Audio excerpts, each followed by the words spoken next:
How can a football club change this much in just a few months?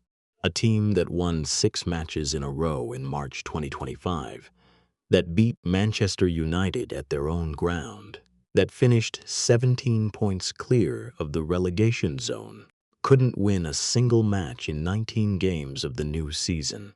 They broke the Premier League's record for the longest winless start in history. This is the story of how Wolverhampton Wanderers lost a season. To understand this story, we only need to go back a few months. Wolverhampton Wanderers are one of the oldest clubs in English football, one of the 12 founding members of the First Division in 1888. They returned to the Premier League in 2018, and from that day on, they became one of the familiar faces of the mid-table, with their identity, their style, their supporters. But the 2024-25 season started rough. In December 2024, manager Gary O'Neill departed. In his place came an experienced Portuguese coach who had worked at clubs like Porto and Fenerbahce, Vitor Pereira. The team sat 19th at the time, and then something nobody saw coming happened. In March and April 2025, Wolves won 6 matches in a row, a streak the club had not managed since 1970. They beat Manchester United 1-0 at Old Trafford. By season's end, they were 16th, 17 points clear of the relegation zone. Before the summer, Pereira said, "My ambition is to be in the middle of the table. We want to look upwards." Hope filled the air at Molineux. But that summer, everything would veer in a direction no one expected. Honestly, the summer of 2025 was no ordinary transfer window for Wolves.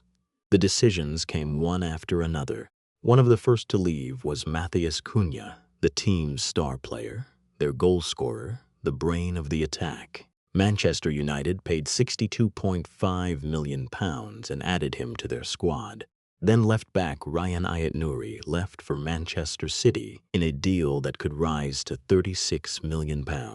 These 2 transfers alone brought Wolves around £92.5 million. But the story didn't end there. Captain Nelson Semedo and the experienced Pablo Sarabia both left on free transfers when their contracts expired. In a single summer, Wolves had lost 4 of the most important names in the squad.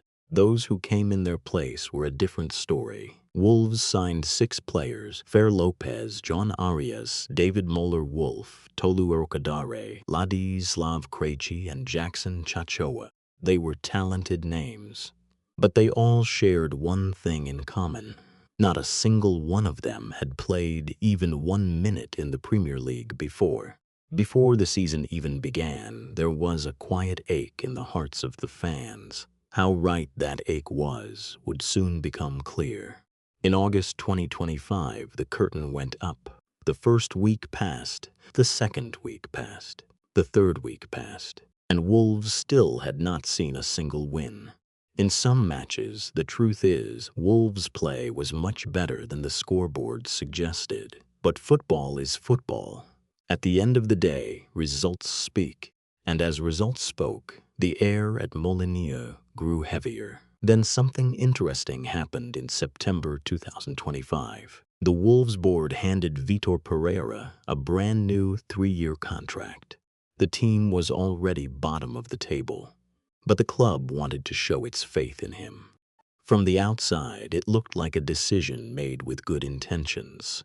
But football is often ruthlessly fast. Just 45 days after that contract was signed, after a 10-match winless start, Pereira was let go.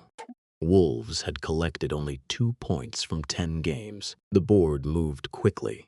The new manager was 42-year-old Rob Edwards, signed from Middlesbrough, a former Wolves player who had been at the club between 2004 and 2008.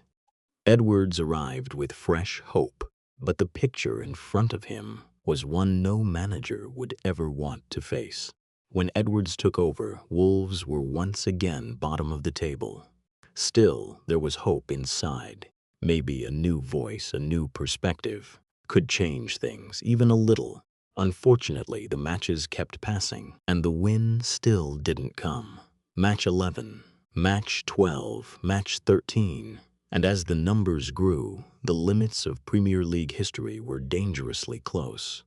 In December 2025, they lost 2-0 at home to Brentford. It was their 10th defeat in a row.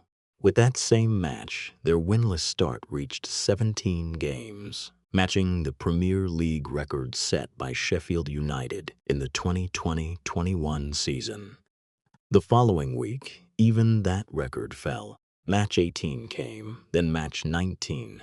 And by now, this page belonged to Wolves alone. They were no longer sharing it with anyone. Finally, in the 20th match, the first win came, and it came 3-0.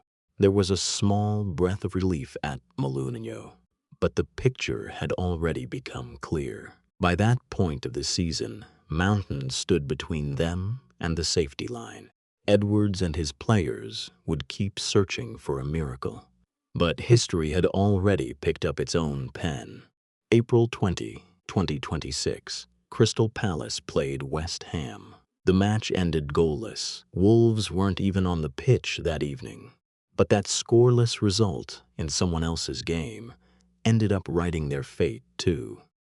A club that had fought in the Premier League for 7 straight years was knocking on the championship door before the season was even over. There were changes off the pitch as well. Jeff Shee, the long-serving chairman, stepped down. The financial picture summed up the irony of the season.